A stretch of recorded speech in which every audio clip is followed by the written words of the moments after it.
Israel Hamas युद्ध को करीब 1.5 साल होने जा रहा है, लेकिन अभी तक ये युद्ध किसी मुकाम पर नहीं पहुंचा।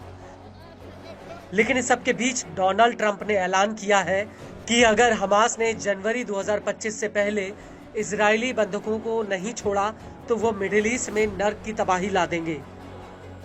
हालांकि बंधकों की रिहाई को लेकर इजराइल में पिछले 1 साल से धरने प्रदर्शन चल रहे हैं, लेकिन नेतन्याहू पर लगातार बंधकों की अनदेखी का आरोप लगा है। वहीं दूसरी तरफ हमास को इस बात का डर है कि बंधकों को छोड़ने के बावजूद भी इजराइल गाजा से नहीं निकलेगा। दरअसल हमास चाहता है कि इजराइल बंधकों की रिहाई के बदले लिखित में युद्ध विराम के समझौते पर साइन करे और गाजा के उन तमाम इलाकों को खाली कर दे जहां पर फिलहाल इजरायली सेना तैनात है। लेकिन इस सब के बीच हमास को जिस बात का डर था, आखिर वही हुआ।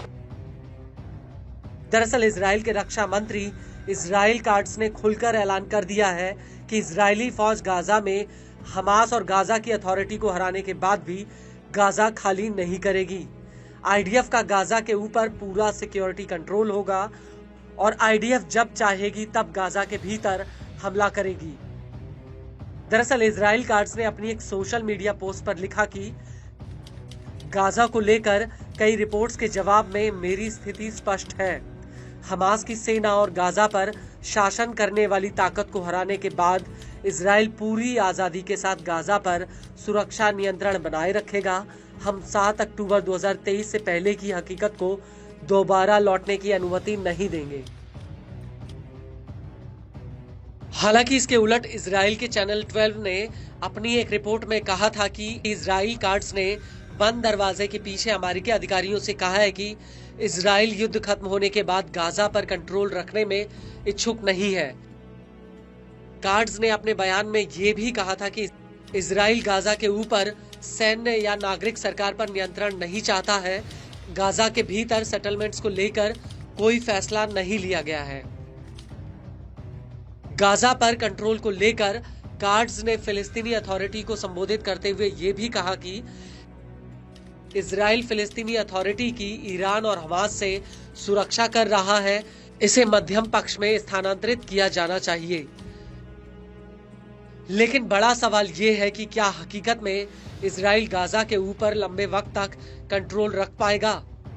तो आपको बता दें कि इजराइल गाजा पर कब्जा बनाए रखने की पहले भी कोशिश कर चुका है, लेकिन हमास के आगे उसे घुटने टेकने पड़ गए थे। दरअसल साल 2005 में इजरायली सेना एक तरफा तरीके से गाजा से चुपचाप अपना बोरिया बिस्तरा बांधकर निकल गई थी। इस दौरान आईडीएफ ने गाजा में बने 21 इजरायली सेटलमेंट्स को भी खाली करा लिया था। हालांकि गाजा से निकलने की शुरुआत साल 2003 में इजराइल के उस वक्त के पीएम एरियल शारोन ने की थी। उस वक्त शारोन ने कैबिनेट के सामने इस प्रस्ताव को रखा था, जिसे जून 2004 में इजरायली संसद ने मंजूर कर लिया था और 15 अगस्त 2005 गाजा खाली करने की आखिरी डेडलाइन रखी गई थी। इस सब के बीच सबसे बड़ी बात यह है कि इस फैसले के पीछे आईडीएफ के ऊपर हमास के वो हमले थे जिसमें इजराइल को तगड़ा नुकसान हो रहा था। गाजा में आईडीएफ के सामने दिन ब दिन हालात खराब होते जा रहे थे, जिसकी वजह से एक लंबे कब्जे के बाद इजराइल को गाजा से निकलने के लिए मजबूर होना पड़ा था।